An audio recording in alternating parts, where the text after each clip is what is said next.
Hey guys, welcome back to another video.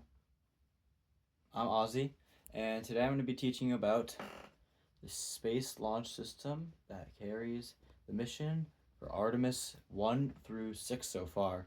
Only one has been launched, but one will launch in about a month, and I'm excited.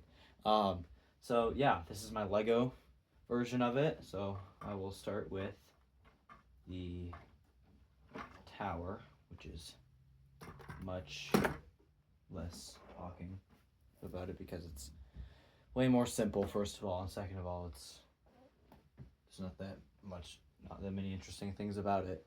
So this is the base, the crawler platform, or it's similar to the crawler platform. Um, these are the umbilicals, which feed gas into the core stage and the upper stage of the ICPS, the interim cryogenic propulsion stage. I believe that's the acronym. This is the tower. This is the tower walkway, so the astronauts board here. Yeah, that's basically about it. That's why I started with it. And this is the interesting part. This is SLS, Space Launch System, designed by NASA, UCLA, and ESA, I think. I am not 100% sure, but it's a pretty cool rocket, so I'm going to stand it up for now because it's tilted. That's what it looks like with the umbilicals on. You can take those off. So to start, I'm gonna start with these. There's two of these. These are the SRBs, the solid rocket boosters. They have solid fuel, so they can't stop once it starts burning. They can't stop. It's basically solid kerosene. I think it's like some sort of gunpowder or kerosene mix because once you light it, it won't stop. And these provide over, I think, 70 to 75% of the power at launch, causing it to get, after 2 minutes, they get ejected or jettisoned. There are two of these on each side of SLS. So I will come on to the side because we've already been over those. This middle orange part is called the core stage. It is the main part of the rocket that basically propels it past the point where the SRBs are in use. So these on the real rocket are called the SR-25 engines. They were used in the space shuttle, although I thought they were used on Saturn V, which is what did the Apollo mission, but no, those were different. These engines on the bottom are the SRS-25, sorry, and were used on the space shuttle, as I said. I don't know why I said it again. And this part burns for a long time until they get into orbit, where this next part comes into play.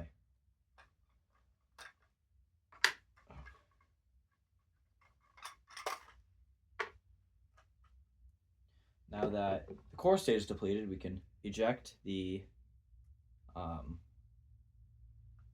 shoot, I don't have that in there. Let me get it. I'll be right back. I just need to get the Orion capsule, which is not in here.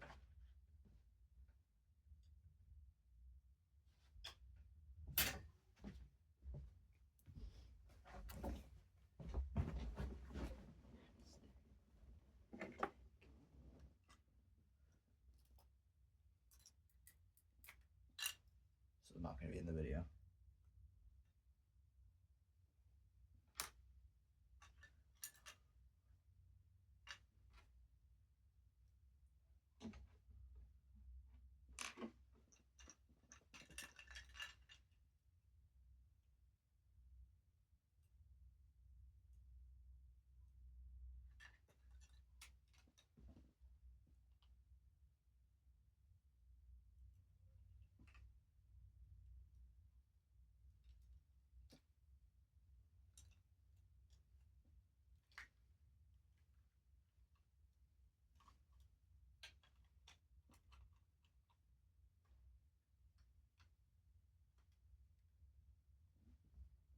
Anyway, back here is the ICPS, or the interim, I think I said this already, the interim cryogenic propulsion stage. It's the main stage that gets it into orbit past the core stage.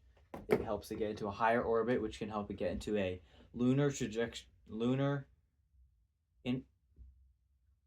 interlunar injection burn, translunar injection burn, I think it is. So once we get into orbit, this is like a little demonstration. This part comes off. This is the abort stage. This is at the top of the rocket. It's the little pointy thing you see on most rockets. And then this can come off too. This is the part where they board. This is part of the fairing. And then this fairing can come off too. This is middle fairing. And I can...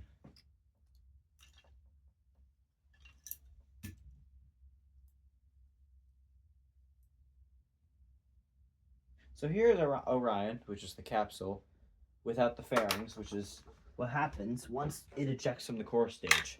So here's the ICPS,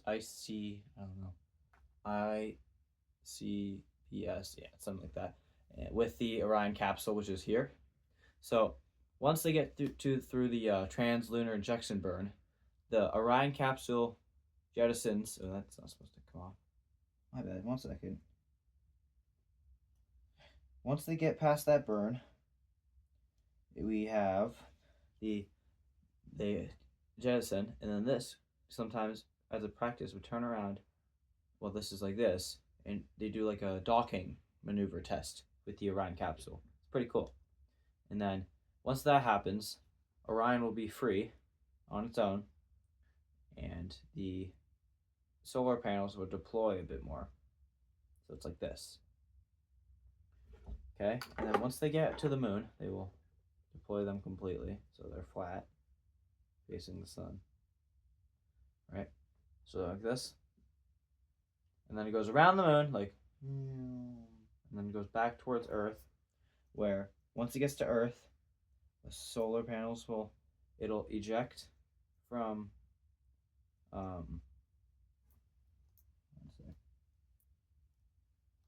normally I can't do it with this because that's not how it's built, but once they get back to Earth, the service module, which is right here, and then the capsule will eject from each other, and then this thing, the capsule, will flip around so the heat shield's facing Earth. So once it re-enters the atmosphere, when it's re-entering the atmosphere, it'll protect it from heat that's almost half the temperature of the surface of the sun. That's pretty crazy. Yeah, and then splash down with parachutes. That is the end of the Orion mission, or the Artemis mission. So Artemis 2 is going to be next month, where we will have the first crewed mission around the moon, so they will see the far side of the moon for the first time in 50 years, which will be crazy because we're basically winning the space race all over again. Yeah, that's basically about it, about SLS, which is Space Launch System by NASA and the European Space Agency, or ESA, in Legos. I'm probably going to make a space shuttle video and a Concorde video, so see you guys then. Bye.